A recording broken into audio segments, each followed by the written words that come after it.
We all know the famous story of Thanksgiving, the picture-perfect meal shared by Native Americans and Pilgrims as a symbol of gratitude, cooperation, and peace. The true story behind the feast is much more complex.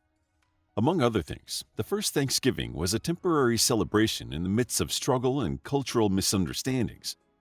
Keep watching to learn more about the Pilgrims, the Native Americans, and the captivating true story of the first Thanksgiving. Who attended the first Thanksgiving?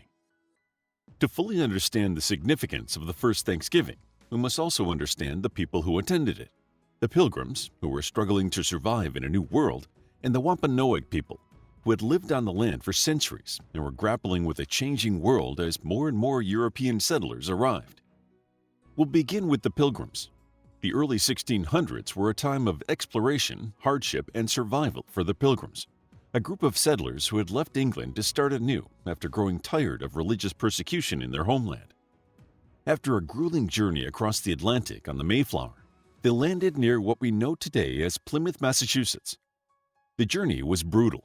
The Mayflower set sail in September 1620 with over 100 passengers crammed into a single deck below the main deck. During the 2-month journey, they faced cramped quarters, poor sanitation, and constant seasickness. To make matters worse, they arrived in America as winter was beginning. Many were already weak from the journey, and the cold made survival even more of a challenge. The Pilgrims' first winter in New England was much harsher than expected. Without enough food and shelter to prepare for the winter, they endured freezing temperatures, illnesses, and malnutrition. By spring, nearly half of the settlers had perished from exposure, unprotection from severe weather, or disease. Every day was a struggle for the newly arrived Pilgrims as their survival hung in the balance. The Pilgrims were not alone. They settled in the territory of the Wampanoag tribe. Despite the Pilgrims' need for help, early interactions between the Pilgrims and the indigenous people were marred by mistrust. The two groups had vastly different cultures, languages, and beliefs. Both sides knew that a misstep might lead to conflict, which neither people could afford. The Wampanoag people had lived in the area for centuries, cultivating the land, fishing, hunting, and gathering. Their leader, Massasoit, was well aware of the encroachment of European settlers and the danger it posed to his people. Along with the threat they posed, Massasoit also recognized the opportunity the newcomers represented. The Wampanoag people had suffered from devastating diseases brought by earlier European explorers, and their population was severely reduced. He believed an alliance with the Pilgrims could help strengthen their defenses against rival tribes. This is where a man named Squanto came in. Squanto was a Patuxet tribesman with a unique perspective on the new European arrivals. Years before, Squanto was captured by English traders and sold into slavery in Spain. He managed to escape to England, where he learned English, before eventually returning to his homeland. Tragically, he found his entire Patuxet tribe wiped out by disease when he returned. Squanto became an interpreter and a mediator, bridging the gap between the Pilgrims and the Wampanoag. His knowledge of English and first-hand experience with both cultures made him an invaluable ally to both sides. He taught the Pilgrims essential survival skills, such as planting corn, using fish as fertilizer, catching fish and eel, and safely foraging for edible and medicinal plants. This shared knowledge transformed the Pilgrims' chances for survival, allowing them to finally cultivate their own food. As the relationship between the Pilgrims and the Wampanoag people strengthened, Massasoit and the Pilgrim leaders agreed on a mutual protection treaty. This pact was intended to safeguard both parties from potential threats and establish peace and cooperation. The alliance was delicate, built on a mixture of trust, caution, and mutual need. The first Thanksgiving feast. By the autumn of 1621, the Pilgrims had managed their first successful harvest with the help of Squanto and the Wampanoag people. This was a monumental achievement for them, drastically increasing their hope for survival after nearly a year of unimaginable hardship and loss. The Pilgrims wanted to celebrate this harvest and express their gratitude for the help they'd received from their Native American allies. So they invited Massasoit, the Wampanoag leader, and his men to join them in a shared meal. This gathering would be what we now know as the First Thanksgiving, and it was meant to strengthen the blooming hope and friendship between the two groups of people. The exact date of the feast is unknown, but most historians place it in late September or early October. Unlike how we typically imagine it, this was not a single meal, but a festival, likely lasting about 3 days. It was a time for feasting, entertainment, and diplomacy. But it wasn't just a celebration. It was an opportunity for both groups to honor their alliance, share their respective traditions, and show mutual respect to each other. They came from wildly different backgrounds, but the first Thanksgiving offered them a chance to connect. Who was there and what did they eat? By the time the first Thanksgiving took place, about 50 pilgrims were left, a small fraction of the number who had arrived on the Mayflower. On the other hand, Massasoit arrived with around 90 Wampanoag men, a much larger group than the Pilgrims had anticipated. Seeing their native neighbors in such large numbers might have intimidated the Pilgrims, but they welcomed them anyway. Based on those numbers, the gathering would have been approximately 140 people, making it the largest social event the Pilgrims had experienced since their arrival. The food at this feast would have been very different from what Americans now associate with Thanksgiving. While today's Thanksgiving meals typically include turkey, cranberry sauce, and pumpkin pie, the fare in 1621 consisted only of what the Pilgrims and Wampanoag could hunt, gather, and grow with their own hands.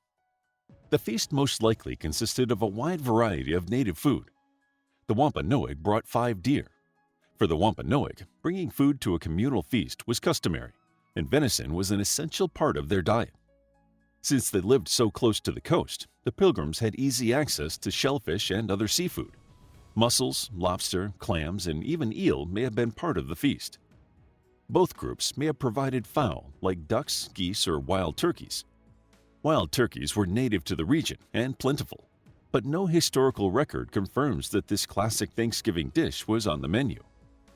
Both peoples might have also harvested vegetables like corn, squash, and beans, as well as nuts and berries that were native to the forests of New England. Chestnuts, walnuts, and beechnuts were likely on the table for that first feast. Although cranberries would have been available, cranberry sauce probably wasn't part of the feast because the Pilgrims didn't have the luxury of sugar. What did the Pilgrims and the Wampanoag people do at the feast? While we often envision a large meal when we think of the first Thanksgiving, the feast was not just about eating. Historical accounts suggest that the Pilgrims and the Wampanoag put on various forms of entertainment throughout the event. The Pilgrims used the occasion to show off their military skills through firing drills and musket handling. This was likely a show of strength, demonstrating to the Wampanoag that they could defend themselves if needed. For the Wampanoag, gatherings like this typically involve storytelling, games, and athletic contests. It's possible that the Wampanoag entertained the Pilgrims with foot races, wrestling matches, or other forms of physical competition. These activities fostered camaraderie and mutual respect, allowing the two groups to see each other as people rather than just convenient allies. The dark side of the first Thanksgiving. While there was much to be thankful for, and the feast was a time of celebration, it also highlighted the cultural gap between the Pilgrims and the Native Americans. For the Pilgrims, this feast was an expression of gratitude to their God for providing a successful harvest and to the Wampanoag for their support. For the Wampanoag, sharing food was an important part of their culture, a way of honoring relationships. For Massasoit, participating in the feast was a strategic move and a gesture of goodwill. His people had endured massive suffering from diseases introduced by earlier European explorers, and their population had dwindled. Massasoit's role in the Pilgrims' success was primarily motivated by his desire to secure his people's future in a rapidly changing world. Although the feast is often remembered as a moment of harmony, viewing it within its broader historical context provides valuable insight. The peaceful alliance between the Pilgrims and the Wampanoag was short-lived compared to the centuries of conflict and displacement that followed for native tribes as more Europeans arrived. The first Thanksgiving was a rare moment of unity that would not last, and it was soon to be overshadowed by the colonization and conflicts that followed. For those few days, though, the groups found common ground. They shared food, companionship, and maybe a sense of relief knowing that they were stronger together, if only temporarily. While the first Thanksgiving isn't the purely joyful occasion we often think of, it was a symbol of hope and a rare moment of peace in an otherwise conflict-riddled history. The aftermath and legacy of the first Thanksgiving. The peace between the Pilgrims and the Wampanoag did not last forever. As more European settlers arrived, tensions grew. The original alliance between the Pilgrims and the Wampanoag people began to break down under immense pressure from things like land disputes and competition for resources. The settlers' relationship with the indigenous people shifted as the colony expanded. The Pilgrims' descendants and later settlers saw the land as theirs to cultivate and populate, often disrespecting the Wampanoag people and other tribes. This led to a series of conflicts, culminating in King Philip's War, a devastating conflict between the Native American tribes and the New England colonists that lasted from 1675 to 1678. It was one of the bloodiest conflicts in American history, claiming thousands of lives on both sides and leaving a permanent scar on the relationship between the indigenous people and the European settlers. The Wampanoag and their allies faced displacement, death, and a complete upheaval of their way of life. This war casts a shadow on the first Thanksgiving. In light of the suffering that was to come, the feast seems far less significant. Despite the complex and sometimes dark history surrounding Thanksgiving, it is still celebrated as a national holiday in the United States. The holiday we observe now is as much a product of 19th century myth-making as it is of historical fact. In the 1800s, figures like Sarah Josepha Hale promoted Thanksgiving as a unifying event, idealizing it as a time for Americans to come together. President Abraham Lincoln later established it as an official holiday during the Civil War, re-emphasizing the theme of gratitude and national unity. In contrast to the story painted in the years since the first Thanksgiving feast, the real story of Thanksgiving is a brief moment of unity between two vastly different societies, overshadowed by the broader, painful context of colonization. While the gratitude, resilience, and cultural significance of the feast are worth celebrating, it is not simply the joyous occasion that our modern-day holiday makes it seem. How would you like to get a deeper understanding of history, impress your friends, and predict the future more accurately based on past events?